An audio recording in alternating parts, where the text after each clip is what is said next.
Lamig kayo? Bumabagyo? Uy! Ay, magandang araw sa inyo lahat. Ay, bumabagyo ho ngayon. Ang lamig. Ayan. Dahil ho malamig, magtitimpla ho tayo ng strong cocktail. Lamig.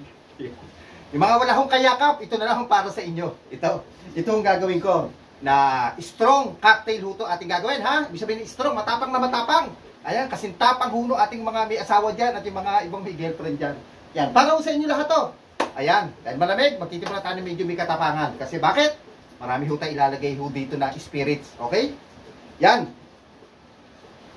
Good day ho sa ating lahat. Ako ang pambansang bartender ng Pilipinas. Wala hong iba kundi si Mr. Lunch.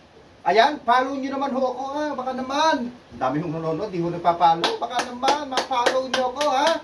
Follow and share lang ho aking ginagawa. At saka, subscribe nyo ako. Alam nyo na, sa lahat ho ng platform ng social media, Mr. Lanzo ang pangalan ko. Ano ho? Sa Facebook, Dennis Castillo Salazar. Ayan, okay? Follow and share, okay? Ano ba titimplahin ho natin yan? May katapangan ho ito, ha? Dahil gagamit ho tayo dito ng vodka, ng gin, at saka ho ng tequila. At may triple sec pa ho ito. Okay, ayan. Siyempre, ang unahin lang ho muna natin ngayon ay ating baso. Tall glass ang ating gagamitin. Ano ho? Wala ho tayo ng isang tipak na yellow rito.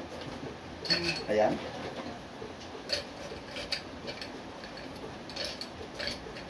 Okay? Sinap. Baso, puno. Ayan, ha? Yung mga ano ho, yung mga may hilig ko sa tagay, may hilig ko sa inuman dyan. Ito, para ho sa inyo to, ha? Yung mga ginagawa ko para ho sa inyo. Nag-iisa lang naman ho kung nagagawa nito. Na, ito, nagtitimpla, nagpapaliwanag na alak, ha? Kaya kung gusto niyo na paliwanag, nabibitin ho kayo sa akin paliwanag, ay punta lang ho kayo sa Dennis Castillo Salazar. Diyan. Pwede ho tayo ng alak. Okay? Ayan. Tequila ho natin ilalagay. Ano ba ang tequila? Ang tequila ho ay nag-start to 250 to 300 AD. Sa bansang Mexico. O, dyan ho nagmula ang tequila. Naglalagay ho tayo ng about 2 jigger. Dan. Vodka. Ano ba ilalagay natin vodka? Marami tayong vodka rito Suntory. Ay. Vodka, lagyan na lang ho tayo ng absolute. Vodka. Okay? Ang absolute to, galing ko sa bansang Sweden ho ito, ha? Okay? Saan magawa ang mga patatas? Ang vodka, gawa ito sa mga patatas. Baliktad. 2 jiggers. Done. Again.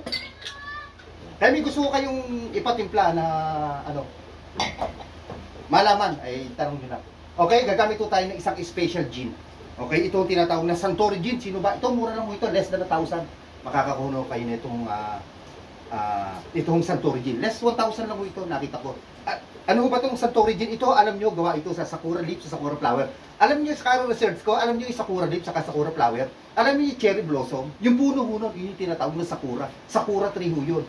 So, yung flower at saka ho yung leaf, yun ang ginagawa na itong gin. Galing po ng mga Japanese, special gin ho ito.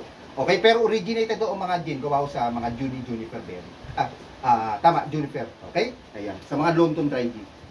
Siyempre, maglalagay tayo ng 2 jigger. Papunta-pung pa.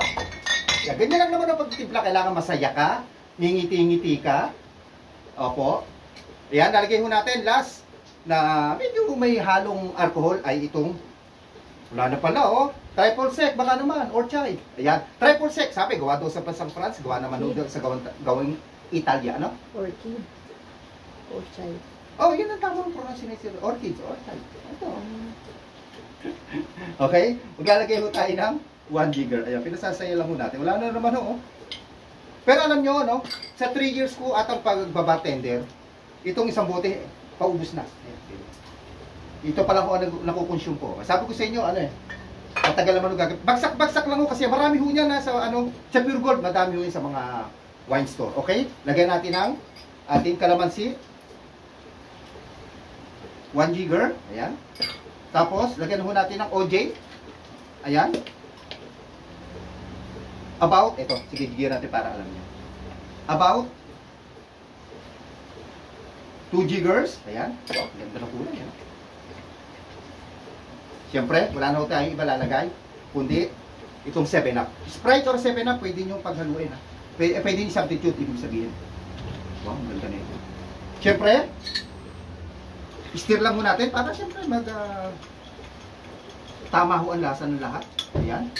Siyempre, lagyan lang ho natin ng garnish. Okay? Siyempre, lagyan lang ho natin ng American lemon kasi may lime naman yan. Isang piraso, lagay ho natin dito. Yan, wow, para ho gumanda lalo. Sorry. Siyempre, lagyan ho natin ng istos sa likod. Ayan! Para ho sa malamig na panahon, ano, bukod sa sopas na pwede natin kainin, eto, nagtimpla ako ng isang napakatapang na mixed drink. Ayan ho, ganda. Hotel na hotel ang dating.